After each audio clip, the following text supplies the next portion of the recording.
Alright, in this video we'll add background music and narratives for instructions. Aim to the zombie and shoot. Don't let them get too close to you. Otherwise, you will be killed.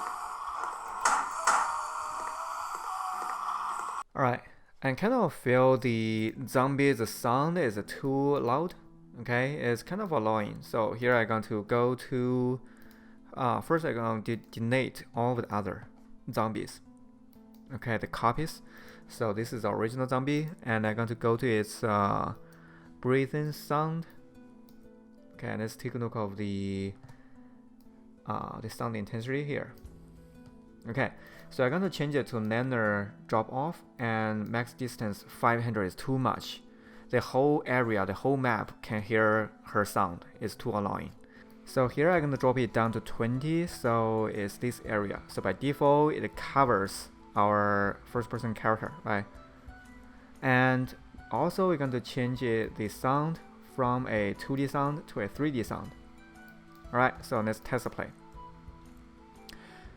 So in the beginning, she doesn't make any sound, but if we awake her, if I stand a little bit far, we cannot hear, and as she walk closer, right? Now we can hear. Yeah, so that looks good, and we're gonna keep the value. So breathing sound, 3D sound, and also max distance as 20, and then a draw off. So we're going to do the same thing for the death sound. So 20, and then a draw off, and 3D sound. Another thing I want to change is I want to increase the zombie awake trigger so it can detect a bigger area. Once the first person controller walks in the forest, it can detect the player and attack the player. So right now it's super small, right? So we're going to make it much bigger. We don't need it to be that high, but make it wider. Okay, something like this.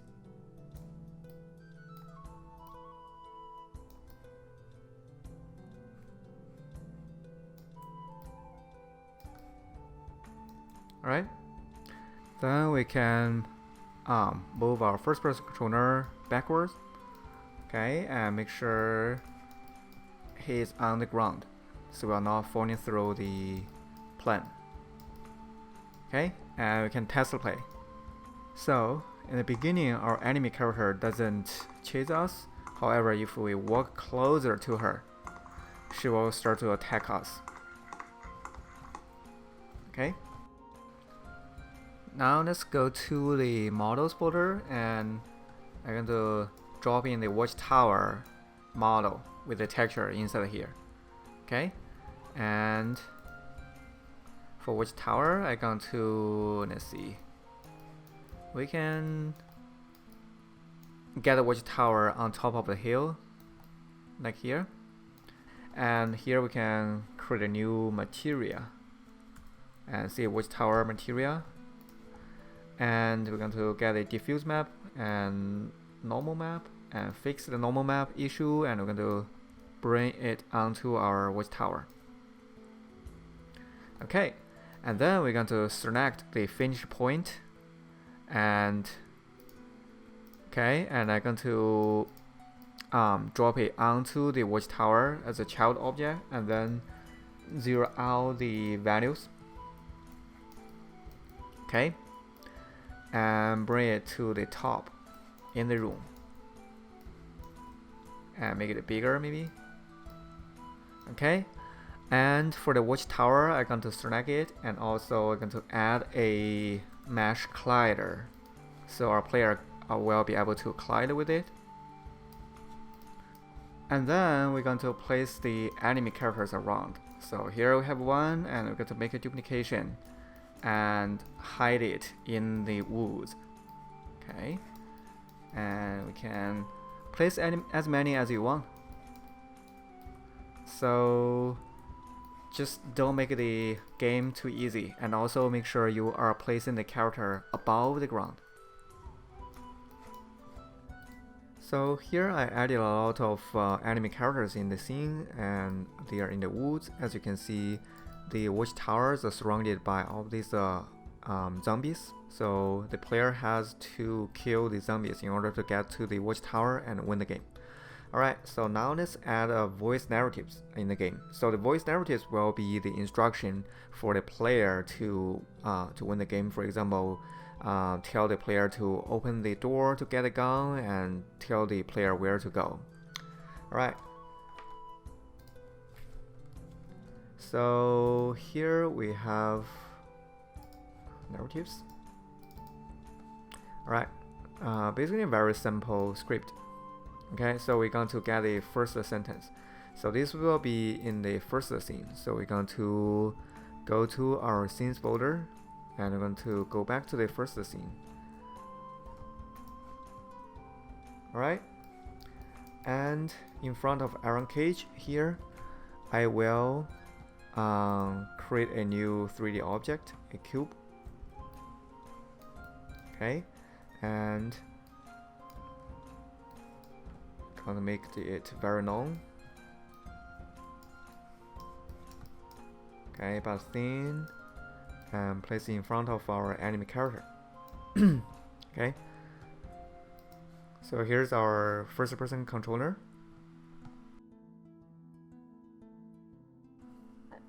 And here I'll rename it to narrative knip 1 trigger.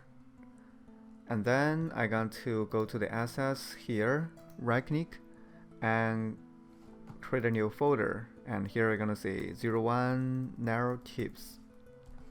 Okay, and inside of the folder, I'm going to bring in the narrative clips.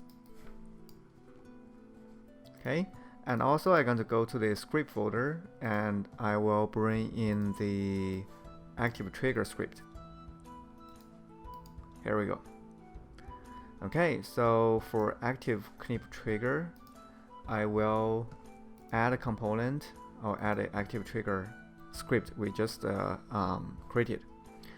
And here, I will apply the FBX controller as the source. So you're going to activate the target, which will be a audio source. So here we're going to create a new 3D object, a cube, and we can just place it behind it. Okay. And for this cube, I'm going to rename it to narrative knip. Okay. And I'll turn off the box collider, turn off the mesh render, and add audio source. Here we go. And then we'll add a first knip to here.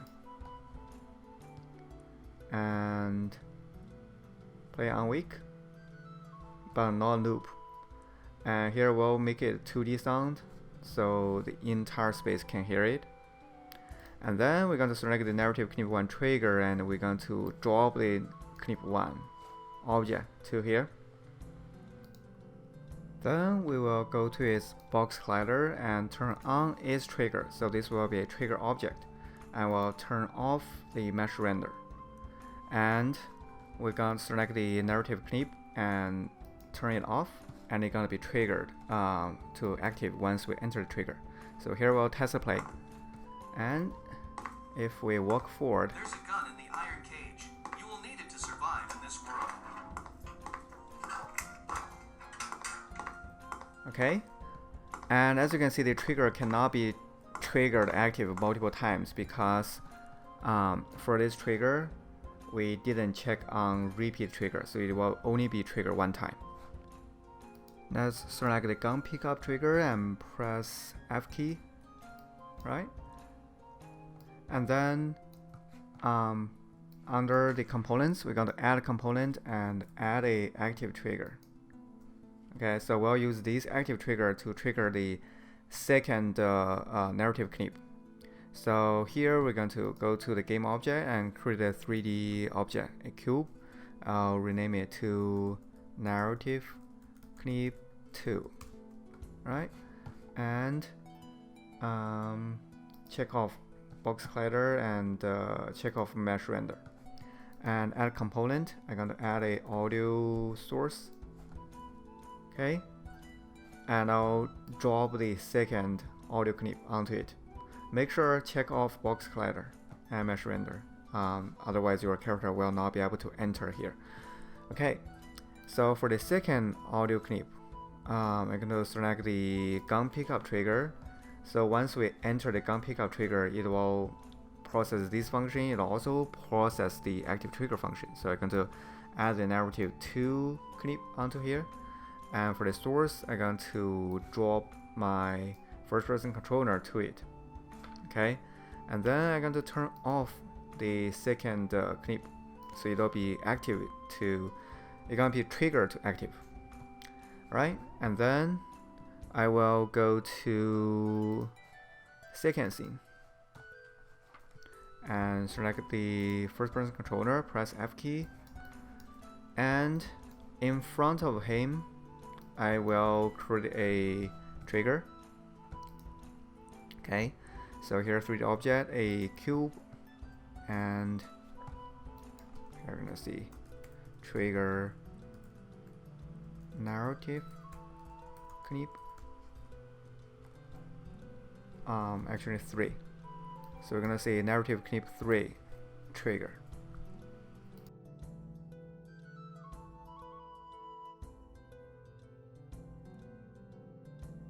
I'm going to say is trigger and turn off the mesh render. Then at here I will go to the box collider and right click it here, and we're going to copy this component and then click it again and paste component as new. So we're going to duplicate this box collider, the trigger. Okay, and we'll move it along, let's see, not Y, maybe X, no, Z axis. Okay, so we're going to place it behind our player. Then here let's create a new object, a cube, and for this cube I'm gonna place it in front of the trigger, and I will say narrative clip 3. Okay, so for this one I'm going to check off box collider and check off mesh render and add a audio source. Okay, and for the audio clip I'm going to go to my narrative and drop on the third one and play on weak and check it off, and then go to the narrative clip 3 trigger, and here we're going to add the active trigger script and add the clip 3 to here as the target, and source we're going to use the FPS controller. Okay,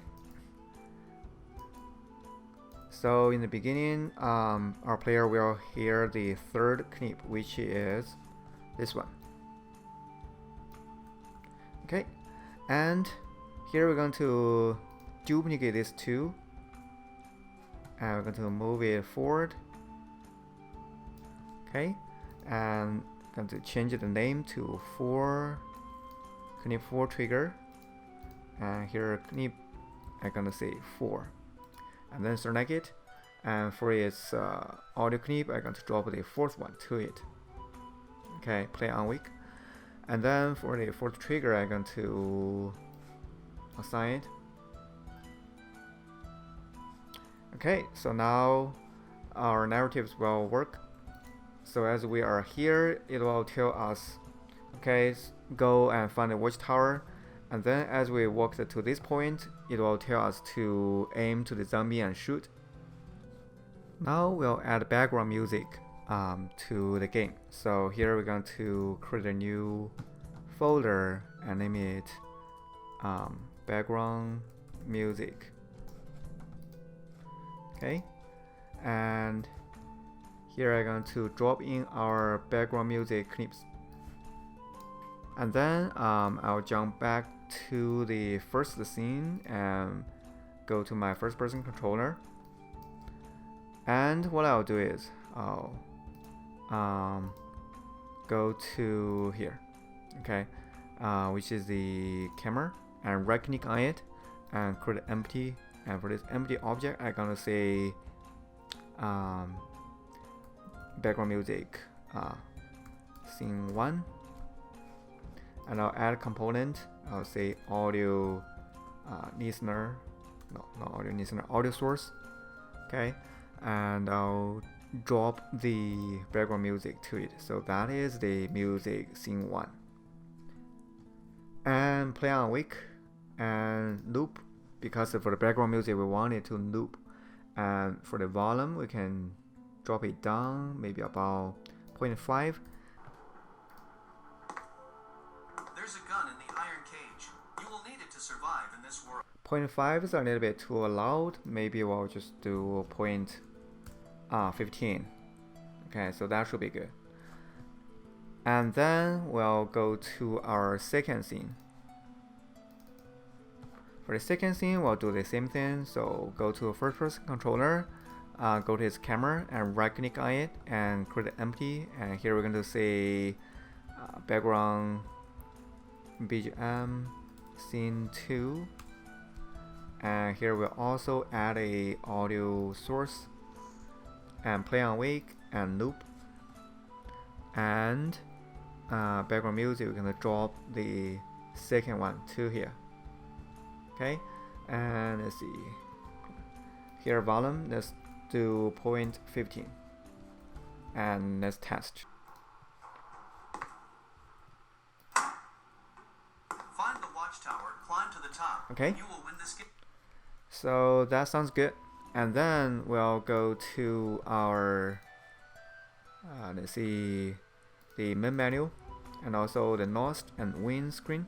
So here basically the audio will attach to the main camera. Okay, it has the audio listener, so we will be able to hear the audio. So we're gonna select it and right click, and we're going to create a empty object. And here we'll see background music. We can just say default. Okay, and also add an audio source and go to here, background music, and drop the music menu and loop and play on weak and volume, choose 0.15. Okay, and then I'm going to just copy this object, and then I'm going to go back to the scene, and here we're going to go to the Nost and paste it here and drop it into here, the background, the main camera. Okay, and make sure all the settings are there. And then we're going to go to the wind screen and paste it here and drop it onto the main camera. Okay, double check the setting and save the game. So basically now we added the narratives and we added the music, and if you test to play the game, everything is fine, everything works, and then you can go to publish the game.